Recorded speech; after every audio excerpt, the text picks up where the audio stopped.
அனைவருக்கும் நமஸ்காரம். ஓம் பூஜ்யாய ராகவேந்திராய சத்திய தர்ம ரதாயச பஜத்தாம் கல்பவிருஷாய நமதாம் காமதேனுவே. ஸ்ரீ ராகவேந்தருடைய பொற்பாதம் தொட்டு வணங்கி குரு வாழ்க குருவே துணை. நெட்சன் டிவி நேயர்கள் அனைவருக்கும் நமஸ்காரம். ரொம்ப நல்லா இருப்பீங்கன்னு நினைக்கிறேன். ஒவ்வொரு நம்மளுடைய பதிவுகளையும் நீங்கள் ஆதரவு கொடுத்து நல்ல விஷயங்கள் கமெண்ட் பாக்ஸில் கேட்குறீங்க, ஷேர் பண்ணுறீங்க. அதே போல் தொடர்ந்து உங்களுடைய சப்போர்ட் எங்களுக்கு தேவை. ஷேர் பண்ணாதவங்களே கண்டிப்பாக பண்ணுங்கள். புதுசாக இந்த சேனலை பார்க்குறவங்களுக்கும் கண்டிப்பாக ஷேர் பண்ணுங்கள். இப்போ 2025 சனி பகவான் வக்ர கதி ஆகிறார். மீனத்தில் பயணிக்கக்கூடிய சனி பகவான் ஜூலை 13ஆம் தேதி வக்ர கதிக்கு போகக்கூடிய அமைப்பு. இந்த வக்ரம் அப்படின்னா என்னென்னா, சனி பகவான் முன்னாடியே பாவகிரகம். இந்த பாவகிரகம் ஒரு 138 நாட்கள் வக்ரத்துக்கு போகிறார். சூரிய பகவானுடைய நிலைப்பாடு வைத்து தான் நம்ம இதை சொல்கிறோம். அப்போ கட்கடகத்தில் போகக்கூடிய சூரிய பகவான் நமக்கு சனி பகவானுடைய விஷயத்துக்கு 5ஆம் இடம் அப்படின்னு, மீனத்திலிருந்து 5ஆம் இடத்துக்கு போகக்கூடிய சூரியனுடைய இடத்தை வைத்து தான் நம்ம இந்த வக்ரம் இடம் சொல்கிறோம். அப்போ இந்த வக்ரம் என்னென்னா, பாவகிரகமான சனி பகவான் கிட்டத்தட்ட நவம்பர் 28ஆம் தேதி வரையும் வக்ரகதி ஆகிறார். சில விஷயங்களை தாமதமாகவும் காலம் கருதி கொடுக்கக்கூடியவர் நீதிமான் சனி பகவான். நீதிமான் அப்படின்னு சொல்கிறத விட ஆயுள் ஆரோக்கியம் தொழில்காரகர் யார்னா சனி பகவான் தாங்க. அப்போ தொழில் இல்லாமல் ஒரு ஜீவனம் நடத்தக்கூடிய அமைப்பு யாருக்குமே முடியாத விஷயம். அவங்களுடைய அதிபதினா 12 ராசி கட்டத்தில் கும்பமும் மகரமும் நம்ம மிக சிறப்பாக சொல்லுவோம். திரிகோணம் அப்படிங்கக்கூடிய அமைப்பும் நம்மளுடைய ஒவ்வொரு விஷயத்துக்கும் சனி பகவான் தொடர்புக்கு வரார். ஒரு புத்திர பேராக இருக்கட்டும், கர்ம வீரர், கர்ம கிரகம், கர்ம வினையை போக்கக்கூடியவர் எல்லாமே சொல்லலாம்.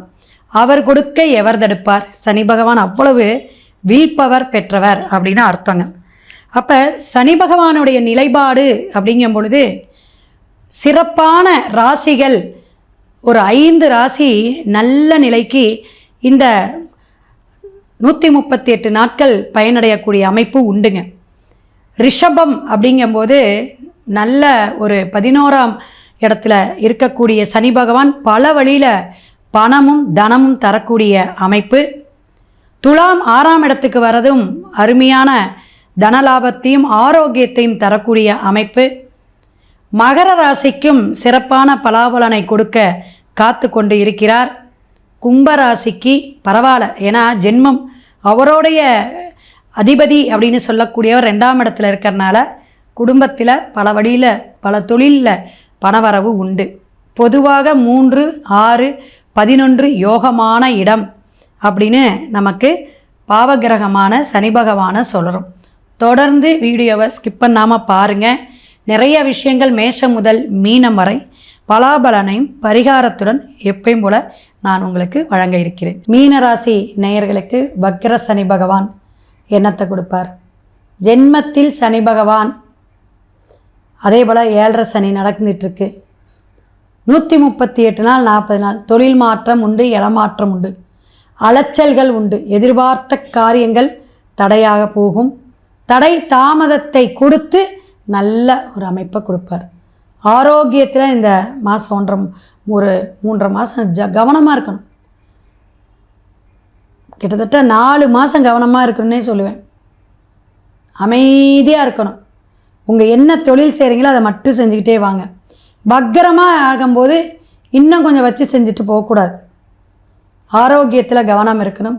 கண், மூக்கு, உயன்டி இந்த மாதிரி காது சம்மந்தமான பிரச்சனைகள்லாம் உடனே டாக்டர் போய் பார்க்கணும். வக்ரசனி எங்கள் மருத்துவத்தை இருப்பு ஆரோக்கியத்தை கஷ்டத்தை கொடுக்கக்கூடாது. அப்போ எந்த ஒரு விஷயத்துலையும் நீங்கள் சட்டுன்னு முடிவு எடுக்கக்கூடாது. வேகமாக நடக்குமான்னு நினைக்கக்கூடாது.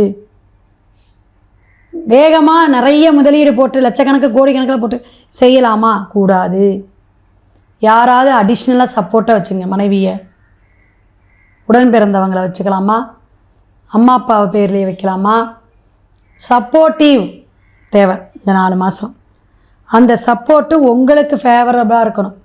இப்போ மிருகஷீட நட்சத்திரம்னா அந்த தாராபலன் பார்த்துக்குங்க. அந்த அஸ்வினி நட்சத்திரமா இப்படி தாராபலன் பார்த்து உங்களுக்கு ஃப்ரெண்ட்ஸாக வச்சுக்கிறதோ உபயோகமாக வச்சுக்கிறதோ அந்த உங்கள் தாக்கத்தை அங்கேயும் 7.5 சனி, அஷ்டமத்தி சனி, சனி நட்சத்திரம் இதெல்லாம் பிடிச்சி வச்சுக்கிட்டேன்னு வச்சுங்க. இப்போ ரேவதி நட்சத்திரம் என்னதுங்க? சனி பகவானுடைய நட்சத்திரமே, ஆனால் புதனுடைய நட்சத்திரம், சனி பகவானுடைய பிறந்த நட்சத்திரம். நல்லா கேட்டுக்கணும். அப்போ அவர் பிறந்த நட்சத்திரத்துக்கு தனக்கு ஏதாவது ஆப்பு வச்சு போகிறா? அது இவர் எல்லாருமே கேட்குறாங்க. 7.5 சனி கஷ்டத்தை கொடுக்குமா? ஜென்ம சனி என்ன பாடாப்படுத்துமா? அவமானம், கெட்ட பேர், கோர்ட்டு, வம்பு, விளக்கு எல்லாமே வயதோட்டம் பொறுத்து.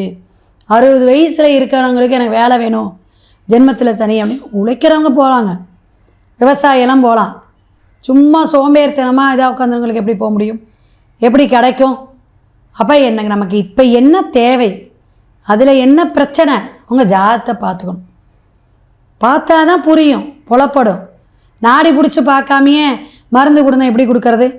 நாடி பிடிச்சி பித்த நாடியா வாத நாடியா என்ன போகுது, எப்படி போகுது, எத்தனை கவுண்டிங்னு பார்க்கணும். அப்படி அந்த கவுண்டிங் பார்க்குற மாதிரி தான் இங்கே கோச்சார கிரகத்தை பார்க்கணும். கோச்சார கிரகம் எங்கே போயிட்டுருக்கார், எப்படி போயிட்டுருக்கார், 12 கட்டத்துக்கு யாராருக்கு என்ன பலனை கொடுப்பார், அதான் மெயின். கொடுப்பாரா கொடுக்க மாட்டாரா? காலதாமதம்.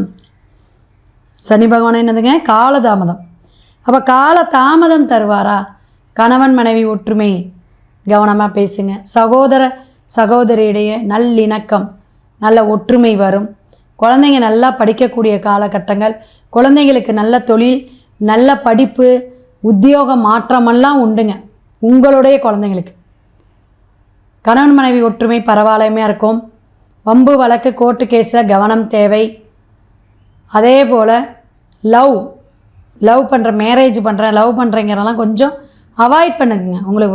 உங்களுக்கு பொதுவாக சொல்லுவாங்க மீனராசி லக்னக்காரன் லவ் மேரேஜுங்கம்பாங்க, சொல்கிறது தான். ஆனால் ஏன்னா சுக்கிரன் அங்கே வந்துங்க உச்சம், புதன் நீச்சமாக இருந்தாலும் நீசபங்க ராஜயோகம் சேர்ந்து இருந்துச்சுன்னா, புதன் சுக்கிரன் சேர்ந்துருந்தாவே லவ் மேரேஜ், விருப்ப கல்யாணம், மதமாரியா அல்லது உங்கள் இது கேஸ்ட்டு மாதிரியா அப்படிலாம் இருக்குது. அல்லது ஒரே கேஸ்ட்டில் அத்தை மாமா கல்யாணம் பண்ணிக்கிட்டாங்க. ஒரு மேரேஜுக்கு போனேங்க, அப்படியே பார்த்துக்கிட்டு வந்தேன், பிடிச்சிருந்துச்சு. அவளும் நோக்கினாள், அண்ணலும் நோக்கினாள், அவளும் நோக்கினாள், நோக்கினோம், கண்ணில் பேசணும், கல்யாணம் வச்சுட்டாங்க. இந்த மீன் தொட்டி வளர்க்கலாமா, மீன் வச்சுக்கலாமா கேட்குறாங்க நிறைய பேர். சந்திரன் வலிமையாக இருக்கணும் ஃபஸ்ட்டு, 6-8-12 மறையக்கூடாது. அதே போல் தனக்கு 11ஆம் பாவகமாக இருக்கணும். இப்போ இந்த ரிஷபராசி லக்னக்காரங்களுக்கு 11ஆம் பாவம் எதுங்க? லாபம். நம்ம செய்யக்கூடிய தொழில் எப்படியா இருந்தாலும் வருமானம் வேணும். பணம் பணம் பணம். அப்போ அந்த பணம் வரணுன்னு என்ன செய்யணும்? உழைக்கணும்.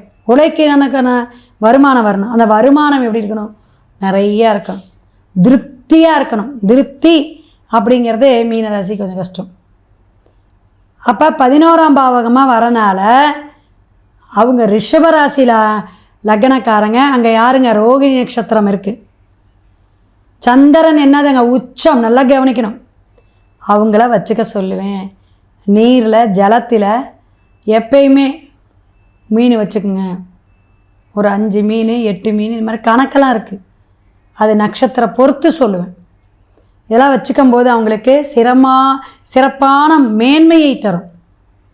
இப்போ 2 ஃபிஷ்ஷு வச்சுக்கலாம், பவுல் வச்சு டேபிள் மேலே, பிஸ்னஸ் பண்ணுறவங்களாம். இப்படி நிறைய விஷயங்கள் நம்ம உலகியல், ஜோதிடம், தாந்திரிகம், அதே போல் ஆன்மீகம் சார்ந்து சொல்லலாம். இப்போ மீனராசி லக்னக்காரங்களுக்கு வக்கர சனி, உத்தியோக மாற்றம் உண்டு, இடமாற்றம் உண்டு. எதிர்பார்த்த காரியத்தில் ஒரு தடையை கொடுத்துட்டு அப்புறமே தான் வெற்றியை கொடுப்பார். ஆண் பெண் மற்றும் படித்தவங்க எல்லாத்துக்குமே வேலை கிடைக்கக்கூடிய அமைப்பு உண்டு. வேலையை தேடுங்க, தேடணும். தேடாமல் உட்காந்துருந்தா சோம்பேறித்தனத்தை விட்டுருங்க. உடல் உபாதைகள், கண் பாதிப்பு, இஎன்டி விஷயம்லாம் பாதிக்கக்கூடும். இருப்பினும் நல்ல ஒரு லாபத்தை தரக்கூடிய அமைப்பு இருக்கா அப்படின்னு உங்கள் ஜாதகத்தை பார்த்துக்கணும். அப்போ தான் நல்லது.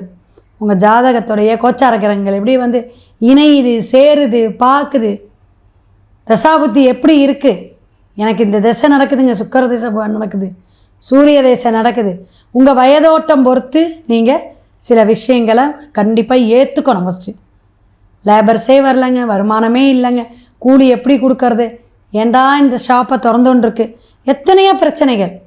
அந்த பிரச்சனையெல்லாம் இருக்க தான் செய்யும். புலம்பல்கள் ஜென்மசனி இருக்க தான் செய்யும். அப்போ வக்கரம் வரும்போது இந்த புலம்பல்கள் குறையும். குறைந்தாலும் நம்ம வழிபாடுன்னு ஒன்று இருக்குது. குச்சனூர் திருநள்ளாறு எப்படியாவது ஒருத்தருக்கு போயிட்டு இருந்துங்க. சனிக்கிழமை எப்படி போகணும், என்ன பண்ணணும் ஃபோன் பண்ணி கேட்டுக்குங்க. அடுத்தது உங்கள் ஊரில் ஜீவசமாதியை அடைஞ்ச சித்தர்கள் வழிபாடு எடுங்க, சிறப்பாக இருக்கும். கணக்கம்பட்டியாராக இருந்தாலும் சரி, அதே போல் ராமகிருஷ்ண பரமஹம்சருடைய ஜீவசமாதியெலாம் இருக்குது. இப்போ இந்த திருப்பராய்த்துறையிலலாம் இருக்கும், விவேகானந்தரோட சிலையெல்லாம் வச்சுருப்பாங்க. அப்போ அந்த குரு பூஜை நடக்குங்க, நல்லா கேட்டுங்க. குரு பூஜை, யாக பூஜை நடக்கும். குருவாக மறைந்த ராகவேந்திரர் கோயிலுடைய ஆராதனையெல்லாம் இப்போ வரும் ஆகஸ்ட்டில். இப்படியெல்லாம் வரக்கூடிய காலகட்டத்தில் நீங்கள் பசுவுக்கோ சுவாமி அலங்காரத்துக்கோ அன்னதானத்துக்கோ கொடுங்க, ரொம்ப சிறப்பாக இருக்கும். அப்போ வக்கர சனி பகவான் கால் செருப்பு தைக்கக்கூடிய தொழிலாளிகளுக்கு ஒரு சாப்பாடு வாங்கி, மீல்ஸு சூப்பராக வாங்கி உங்கள் கையால் சனிக்கிழமை கொடுத்துருங்க. 2 பேர்த்துக்கு கொடுத்துருந்தீங்கன்னா கூட போதும், சிறப்பாக இருக்கும். நல்ல எண்ணங்கள், நல்ல செயல்பாடுகளை வச்சுக்கோங்க.